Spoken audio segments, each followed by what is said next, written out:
Di awal tahun 2026 nanti, tepatnya di bulan Januari, ada kewajiban yang harus dilakukan oleh wajib pajak di seluruh Indonesia, yakni pelaporan SPT tahunan, baik itu pelaporan SPT tahunan PPH badan maupun pelaporan SPT tahunan orang pribadi. Nah, di tahun 2026 nanti, pelaporan SPT tahunan semuanya akan menggunakan aplikasi baru, yakni melalui Cortex. Apa sajakah yang perlu dipersiapkan agar para kawan pajak tidak lagi bingung untuk melaporkan SPT tahunannya? Mari kita simak bersama ulasan kali ini. Assalamualaikum warahmatullahi wabarakatuh. Waalaikumsalam warahmatullahi wabarakatuh. Halo kawan pajak semua, selamat datang dalam acara Jackspot Semanggi, Semangat Membangun Negeri. Perkenalkan, saya Wanda Rahma, penyuluh pajak ahli muda di Kanwil DJP Jakarta Selatan 1 yang akan memandu acara podcast pada kesempatan kali ini. Apa kabarnya kawan pajak semua? Semoga selalu dalam keadaan sehat dan berbahagia. Pastinya hari ini saya tidak sendirian. Saya sudah ditemani oleh salah satu narasumber handal, yakni salah satu penyuluh kebanggaan di Kanwil DJP Jaksel 1, yakni Mas Imam Ruli Wijaya. Halo Mas Imam, apa kabarnya? Alhamdulillah baik. Silakan disapa dulu kawan pajak. Halo semua. kawan pajak, perkenalkan nama saya Imam Ruli. Gimana kabarnya? Semoga dalam keadaan sehat semua ya. Amin. Ya, Wanda ya. Amin ya robbal alamin. Oke, Mas Ruli. Ya. Dan kawan pajak semua. Berdasarkan saya langsung nih ya. Oke. Tadi kan saya sudah ada preambul ya kawan pajak dan Mas Ruli ya. Kita sudah ada preambul terkait dengan SPT tahunan. Nah, kalau saya tidak salah, ada PMK 81 nih Mas. Betul. Oke, PMK 81 tahun 2024 tentang ketentuan perpajakan dalam rangka pelaksanaan sistem inti administrasi perpajakan ya. Betul. Atau kita sebut dengan Cortex. Cortex. Ada juga nih aturan turunannya. Per 11 tahun 2025. Ini tuh peraturannya terkait tentang ketentuan pelaporan PPH, PPN, PPNBM, dan lain sebagainya. Oke, berarti dari kedua aturan tadi, Mas Ruli dan kawan pajak, kita kan akan membahasnya SPT tahunan. Betul. Oke, apa saja sih ini kalau kita khususkan pada SPT tahunan PPH orang pribadi, itu pelaporannya akan seperti apa di tahun 2026? Siap. Ya. Baik, Mbak Wanda. Jadi betul ya apa yang disampaikan sama Mbak Wanda tadi, bahwasanya nanti di tahun 2026 karena kita akan melaporkan tahun pajak 2025 ya tentunya Mbak Wanda ya. Semua pelaporan SP tahunan, baik SPT tahunan orang pribadi maupun SPT tahunan badan, itu akan dilaporkan melalui Cortex. Nah, itu sudah sering sekali terdengar sebenarnya Ya. Mas ya. Di sepanjang dari Januari 2025 ya. Oke, berarti pertanyaan saya lagi, Betul. akun Cortex ini berarti berbeda dengan akun DJP online. Beda. Oke. Beda, salurannya akan berbeda ya kawan pajak ya. Kalau dulu kawan pajak ingat melaporkan SPT tahunan, pasti akan melalui DJP online ya kawan Oke. ya. Nanti di 2026 nanti sudah tidak lagi tuh pakai DJP online, tapi melalui Cortex. Cortex. Seperti itu. Berarti kalau kita bicarakan dua hal yang berbeda ini, Ah, passwordnya bagaimana? Nah, untuk password Cortex tentu akan berbeda dengan DJP online Kak Wanda. Jadi nanti semua kawan pajak yang sudah mempunyai akun DJP online tetap harus merubah passwordnya dulu. Karena password DJP online itu harus dirubah dulu Kak Wanda. Jadi tidak serta-merta menjadi password Cortex nantinya. Seperti itu. Berarti ini sebenarnya terbagi dua batch ya? Kalau saya boleh simpulkan, sebenarnya terbagi dua batch dong. Sudah ada yang punya akun DJP online. Yang pernah punya akun Oke, ya. yang pernah punya Kayak akun ya. saya misalkan kan, saya pernah punya akun DJP online nih, gitu Oke, kan. Oke. Dan satu lagi batch yang memang dia belum pernah punya akun DJP online. Betul. Oke, bisa dijelaskan dulu tidak sih Mas satu-satu? Kita mulai dari yang perlakuannya kalau yang dia sudah punya akun DJP online dulu. Misalkan saya lah ya atau Kak Wanda pernah punya akun DJP online. Nah, itu apa sih yang harus dilakukan kan itu kan pertanyaannya kan. Betul. Jadi ketika kawan pajak punya akun DJP online, ya hal yang dilakukan kawan pajak itu hanya merubah passwordnya. Jadi hanya membuat password baru di akun Cortex kawan pajak. Yang Seperti sudah itu. pernah punya. Yang pernah punya ya. Pernah punya dan pernah login sih sebenarnya Kak Wanda. Oke. pernah melaporkan SPT tahunannya. Di mana berarti aksesnya? Nah, oke. Jadi kawan pajak, ketika kawan pajak pernah punya akun DJP online, kawan pajak cukup mengakses Cortex. Di mana halamannya di cortexpajak.co.id, kawan. Itu dulu ya, kita cortexpajak.co.id, ya kan? Kemudian Klik yang lupa password. Klik lupa password. Oh, itu kayak satu menu ya, seperti Betul, satu menu ketika gitu nanti ya? klik lupa password, kawan pajak akan dihadapkan halaman. Nanti halaman kawan pajak cukup isikan nick kawan pajak. Nah, jadi mengisikan nick terlebih dahulu, kemudian akan muncul menu yang harus diisikan kawan pajak. Nah, akan dikasih kemana atau akan ditujukan kemana aktivasi atau perubahan password itu. Link, seperti link. Kan nanti kita harus merubah password ya Kak Wanda ya. Betul. Nah, nanti link untuk ubah password itu akan dikirim kemana? Pilihannya ada dua. Satu melalui email dan yang kedua melalui SMS gitu. Kalau melalui SMS berarti begini, sekarang kan semua orang sudah jarang yang punya pulsa nih. Nah, betul. Semua maunya paket data, Betul. paket data. Berarti kalau pilihannya SMS harus punya pulsa dong. Iyalah. Berarti nanti yang dikirimkan itu link tautannya. Betul. Nanti akan dikirimkan link tautan oleh DJP tentunya ya. Jadi nanti anggaplah kawan pajak memilih email, ya kan? Memilih email untuk mengirimkan tautan itu Kak Wanda. Jadi nanti isikan dulu tapi tetap emailnya. Jadi email kita di DJP online itu apa yang dulu kita pakai? Gitu. Sudah ada petunjuk belum kira-kira emailnya? Karena gini ya Mas Ruli, jujur kawan pajak dan Mas Ruli, saya sendiri punya alamat email tuh lebih dari satu loh. Iya kan? Terus bingung nih mana yang akan dipakai saya bingung gitu kan? nih yang sudah saya taruh di DJP online yang mana nih? Ya. Nah, itu ada petunjukkah dari si Cortex ini sendiri? Yang mana nih yang email saya yang mana? Nantinya di halaman ketika kawan pajak itu mengklik lupa password kemudian dihadapkan untuk mengisikan email, sebenarnya sudah muncul itu seperti email tapi tidak tertulis sempurna. Jadi seperti ada bintang-bintangnya. Tapi kawan pajak pasti tahu kan, misalkan R bintang, terus belakangnya ada 69 misalkan gitu. Berarti yang dipakai R tuh Ruli maksudnya? Ya mungkin. Contoh R 69. Kan bisa aja ada R yang pakainya yang ada pakai 69. Tapi kan kawan pajak pasti tahu, oh belakangnya yang 69. Berarti email yang aku pakai dulu ketika aku mendaftarkan akun di DJP online, aku memakai email yang belakangnya 69. Tapi tetap harus diisikan ya. Tetap harus diisikan secara manual ya. Emailnya, kemudian nanti isikan nick, isikan emailnya, udah. Nah, setelah nanti misalkan nih kalau saya dengar dari penjelasannya Mas Ruli ya, semua. Berarti kan nanti kan link tautannya terkirim. Betul. Oke, kita klik tuh link tautannya. Nah, pertanyaan berikutnya lagi yang muncul nih, bolehkah passwordnya sama dengan password DJP online? Nah, kalau ditanya boleh atau tidak boleh sama ya, sebenarnya boleh-boleh aja Kak Wana, biar apa yang sudah kita pernah ingat sebagai password DJP online itu akan dipakai lagi sebagai password Cortex. Sebenarnya tidak ada masalah, hanya memang di Cortex ini ada ketentuan-ketentuan yang harus dipakai ketika kawan pajak membuat password akun Cortex-nya. Nah, apa Fotonya nggak? Mau nggak? Kan pilihannya sebenarnya dua loh. Mau tahu atau mau tahu banget? Mau tahu banget deh. Jadi memang di akun Cortex ini ada aturannya ya Kak Wanda ya. Jadi memang aturan untuk pembuatan password di akun Cortex harus minimal 8 karakter. Jadi nggak boleh tuh kayak dulu misalkan saya membuat password DJP online-nya apa ya? Bebek 123 misalkan, kan nggak nyampe 8 karakter kan. Kasihan sih bebek dibawa-bawa. Ya kan contoh ya kan. Kan contoh. Jadi minimal harus 8 karakter. Kemudian harus ada huruf kapitalnya minimal 1 Kak Wanda.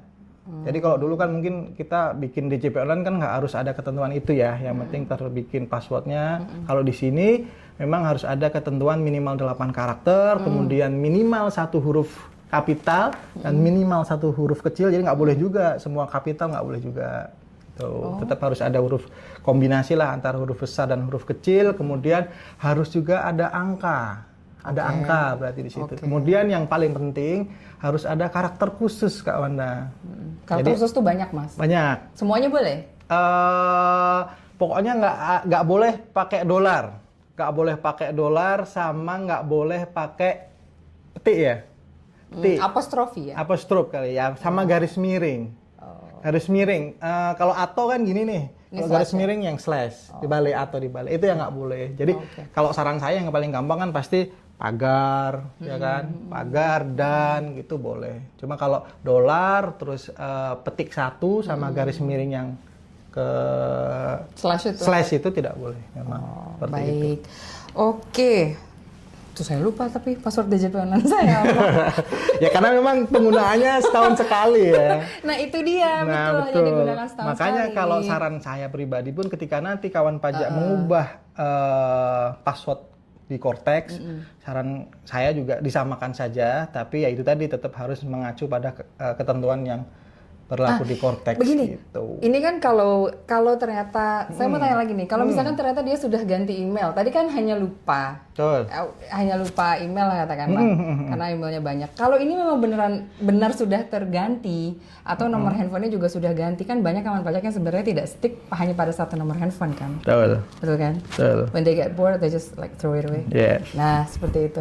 Nah, apakah kawan pajak bisa langsung merubah password tadi, Mas? Mas nggak mau lihat saya, Mas? Sekali saya lihat Anda. Oke, misal... Jadi gini. Sampai kawan pajak ya.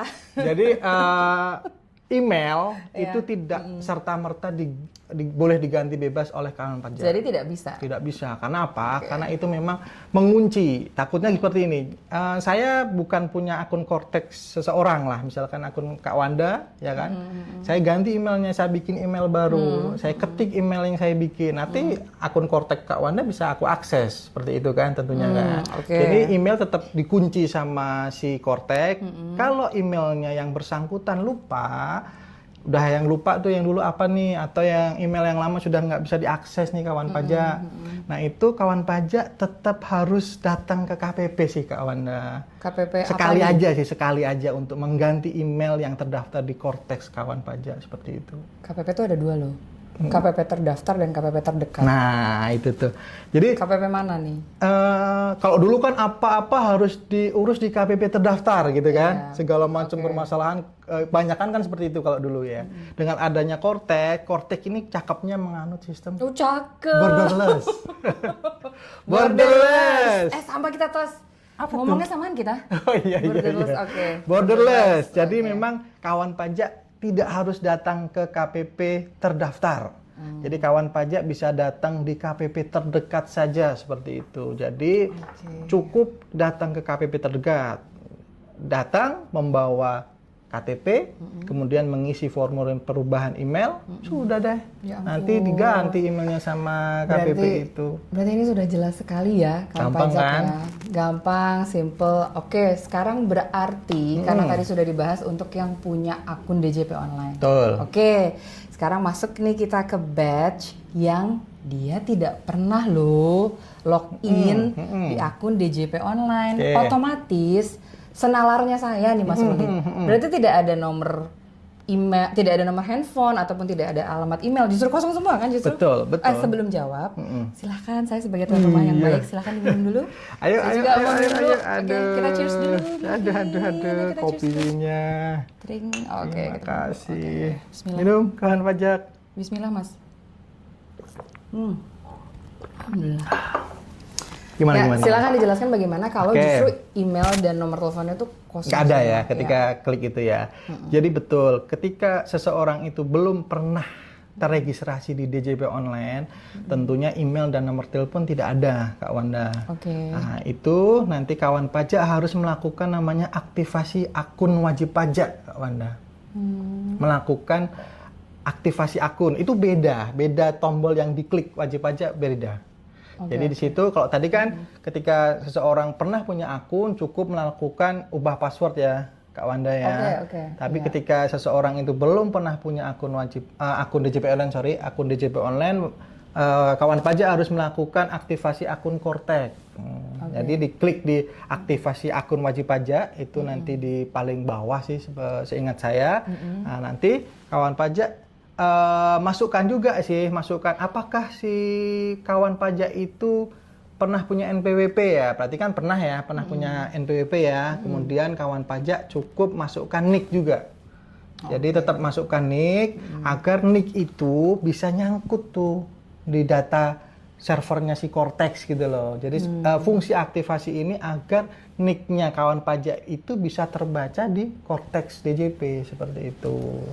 Oke, baik. Kalau boleh diringkas itu sebenarnya bagaimana, Mas? Kira-kira ringkasannya, yang proses alur yang tadi ringkasnya ya, deh. yang proses Biar tadi ya, tak, aktivasi tak, dulu ya. gitu ya. Jadi ketika kawan pajak belum pernah punya akun DJP online, berarti kan kawan pajak harus aktivasi akun dulu itu ya, sampai situ jelas ya. Jelas. Jadi ketika kawan pajak belum pernah login DJP online, berarti kawan pajak harus melakukan aktivasi akun Cortex-nya. Kemudian kalau NIK itu pernah dipadankan atau kawan pajak dulu ingat pernah melakukan pemadanan NIK ya, NPWP dengan NIK udah padan, berarti kawan pajak lanjut ke aktivasi nih. Tapi kalau tidak padan, berarti memang harus melakukan pemadanan dulu nih di KPP. Tapi kemungkinan besar kalau NIK-nya itu memang NIK yang dapat dari Dukcapil ya, dan datanya tidak ada yang error saat itu harusnya sudah padan sih, karena Cortex ini kan mengambil dari source-nya itu kan dari Dinas Dukcapil ya, Wanda ya. Kemudian kalau memang itu NIK sudah padan, kemudian cek kembali emailnya apakah sudah cocok, email sama nomor HP-nya sudah cocok. Kalau sudah cocok tinggal klik simpan deh, selesai. Nah, langsung jadi aktivasi akun Cortex juga seperti Cepet itu. ya? Iya, hanya pokoknya ngisikan aja, hanya mencantolkan NIK akun kawan pajak ke data Cortex. Itulah intinya untuk aktivasi seperti Kalau itu. kata anak Jaksel tuh easy peasy. Wis apa tuh? Mudah. Mudah. Aduh. Simple. Iya. Iya lagi. Apa itu? Kayak ada Jaksel katanya iya lagi. Emang ada ya? Ada dong. Maaf ya, saya anak Jaktim. Anda juga loh. Juga loh anak Jaktim loh. Nih, oke. Apalagi Mas nih? Ruli, saya lanjut ya. Ini Oke. karena saya semakin penasaran karena sudah dibeberkan panjang kali lebar. Saya mau sekarang kali tinggi kali volume. Waduh. Oke. Kalau nanti kawan pajak semua sudah punya akun Cortex, kawan pajak sudah aktivasi akun wajib pajak di Cortex-nya. Oke. Apalagi sih yang dibutuhkan oleh kawan pajak dalam melaporkan SPT tahunan? Apakah cukup itu? Oke. Nah, mereka harus ngapain lagi gitu? Oke, jadi tadi kan kita udah bahas ya, ketika kawan pajak mau beralih nantinya, ketika pelaporannya melalui DJP online terus ke Cortex, tentunya yang pertama harus punya akun Cortex terlebih dahulu. Betul. Caranya tadi yang kita bahas bareng-bareng tadi ya, Kak Wanda ya. Betul. Nanti setelah kawan pajak punya akun Cortex-nya, kemudian ada apa ya, semacam apa ya? Ayo, apa, ada peranti baru nih, layanan Apa baru namanya pembuatan sertifikat elektronik atau pembuatan KO DJP, kode otorisasi DJP. Jadi seakan-akan itu fungsinya sebagai tanda tangan elektronik, Kak Wanda gitu. Oh ya, karena sekarang kita juga sudah paperless ya. Kan Jadi sebuah dokumen semuanya harus tertanda tangan dong pastinya dong, kan gitu kan. SPT harus ditandatangani oleh wajib pajak. Nah, Cuma satu berarti surat yang nggak perlu TTE. apa tuh? Surat cinta. Aduh. Wah gawat tuh kalau surat cinta udah di TTE tuh kawan pajak. Wah kacau. Berarti gini, semua kawan pajak harus melakukan pembuatan Kode otorisasi DJP bilangnya. tanpa terkecuali. Iya dong, kan semua pelaporan SPT harus ditandatangani ya. Ya gimana cara tanda tangannya? Berarti kan tanda tangannya melalui KO DJP itu. Jadi seakan-akan fungsi KO DJP itu adalah sebagai tanda tangan elektronik oleh wajib pajak seperti itu. Bolehkah dielaborasi, Mas Ruli, ke kawan pajak semua dia ada di menu apa, terus harus klik yang mana? Itu bagaimana? Oke. Permohonan kode otorisasi ini nantinya setelah kawan pajak itu sudah punya akun Cortex, kemudian kawan pajak masuk nih. Nanti kan banyak nih ketika kawan pajak udah masuk akun Cortex, banyak nih tombol, banyak nih menu lah ya. Bar di atas gitu ya? Ya, betul. Hampir sama sih kayak di DJP online kan banyak juga menunya ya. Iya. Nah, nanti kawan pajak bisa pilih yang modul atau menu portal saya. Kemudian langsung ketika menu portal saya diklik, langsung ada permohonan kode otorisasi. Di bawah? Ya, di bawah ketika diklik, nanti kan turun ke bawah tuh, ada tombol yang permohonan kode otorisasi. Nah, itu aja diklik. Nah, nanti akan dihadapkan jenis paspres itu. Nah, jenis jenis kode otorisasinya. Memilih sertifikat digital itu dari mana. Jadi kalau saya sarankan ketika nanti memilih, kawan pajak memilih saja yang kode otorisasi DJP gitu. Jadi jangan pilih yang lain, Mas. Kalau yang lain kan ada salah satunya tuh PSRE instansi tuh Kak Wanda ya. Ya. Ini biasanya kawan pajak yang bendahara sih. Kalau bendahara kan memang sudah melakukan ini, selain di Kortek dia juga ada ini ya aplikasi lain kali ya yang sudah memakai tanda tangan elektronik. Biasanya para bendahara instansi pemerintah sudah punya tanda tangan elektronik nih Kak Wanda. Nah di situ bisa, kalau udah punya boleh silakan pakai itu. Tapi kalau kawan pajak pada umumnya yang kayak pegawai biasa seperti orang pada umumnya yang tidak berkaitan sama bendahara, nah itu pilihnya yang kode otorisasi DJP saja. Seperti baik. itu. Oke, kemudian tadi saya sempat dengar, sudah dibilang belum ya? Kalau kita sudah pilih kode otorisasi, ada apa lagi? Dihadapkan apa lagi? Nah, ketika kawan pajak memilih kode otorisasi DJP, kawan pajak tentunya harus membuat kembali paspres kalau kata-kata di situ. Pasprase. Semacam password juga? Betul. Jadi sebenarnya paspres itu password kode otorisasi DJP. Seperti itu. Tapi kok ini sebentar, jadi banyak ya passwordnya ya? Nah, Boleh memang. sama lagi, pertanyaannya lagi balik lagi berarti boleh sama lagi tidak passwordnya dengan pasfrase ini, boleh sama lagi tidak dengan passwordnya password Cortex kali ya.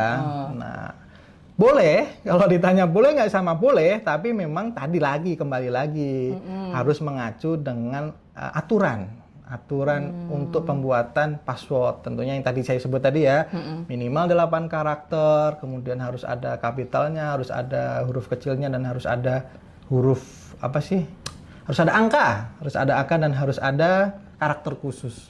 Oke, this is a very silly question for me. Ini pertanyaan yang saya sebenarnya tadi terpikir sih. Apa tuh? Berarti kalau memang misalnya sebenarnya passwordnya tuh boleh ya 100 karakter ya? Boleh lah. Tapi memang jadi meribetkan diri sendiri ya. Jadi kalau mau password, sebentar saya lagi masukin password, butuh 2 menit dulu ya, karena saya menuliskan karakter kan. 2 menit cuma buat password, astagfirullah. Oke, berarti boleh sama dengan password DJP online. Boleh, password Cortex. Saran saya justru ya. malah disamakan aja kalau memang itu biar tidak mudah atau biar gampang lah gitu, biar tidak terlalu banyak passwordnya ya. Ikutilah apa kata Suhu Ruli ya, kawan pajak ya. Oke. Tapi juga tidak harus sama ya. Saya memang pengen yang berbeda agar lebih terjaga kerahasiaan paspres saya. Ya boleh, silakan aja. Jadi boleh berbeda. Oke, baik Mas Ruli. Sepertinya sudah cukup jelas ya. Jadi kita hanya butuh itu ya sebenarnya. Nah, kita hanya butuh pertama untuk yang belum punya akun Cortex, belum pernah login di DJP online, aktivasi. Yang sudah punya tinggal lupa password, kemudian lanjut dengan kode otorisasi DJP-nya. Habis itu sudah ya. Cukup mudah kan sebenarnya? Sudah kan sebenarnya mudah sih. Nah, ada lagi tidak nih yang mau ditambahkan oleh Mas Ruli kepada kawan pajak semua? Saya rasa cukup ya Mbak Wanda ya. Cukup. Jadi baik. Nanti pokoknya intinya ketika nanti sudah aku punya akun Cortex, berarti kawan pajak harus melakukan pembuatan kode otorisasi DJP. Udah sampai situ aja. Ai Kapten. Nah, ready, siap pakai nanti ketika mau pelaporan SPT tahunan. Silakan closing statement dulu. Ya udah selesai nih. Sudah selesai nih. Ya. Sudah closing statement dulu, Mas. Oke, baik kawan pajak. Jadi tadi kita sudah bahas ya. Jadi memang di tahun 2026 nanti kawan pajak sudah harus melaporkan SPT tahunan orang pribadinya melalui Cortex. Yang mana tentunya membutuhkan hal-hal yang harus dibuat terlebih dahulu oleh kawan pajak tentunya. Yang tadi kita udah bahas, berarti kawan pajak harus melakukan pembuatan akun Cortex, kemudian pembuatan kode otorisasi DJP. Makanya mumpung masih ada waktu sebelum tahun 2026, mari kawan pajak siapkan hal-hal yang tadi saya sebutkan agar nantinya kawan pajak tidak bingung lagi ketika sudah waktunya tiba untuk melaporkan SPT tahunan kawan pajak semua. Seperti itu Kak Wanda. Memang luar biasa ya, tidak salah saya mengundang Mas Ruli ya. Aduh. Baik, kawan pajak semua dan Mas Ruli. Siap. Jika kawan pajak masih memiliki pertanyaan seputar akun Kortex, seputar kode otorisasi DJP, kawan pajak dapat menghubungi KPP terdaftar maupun KPP terdekat.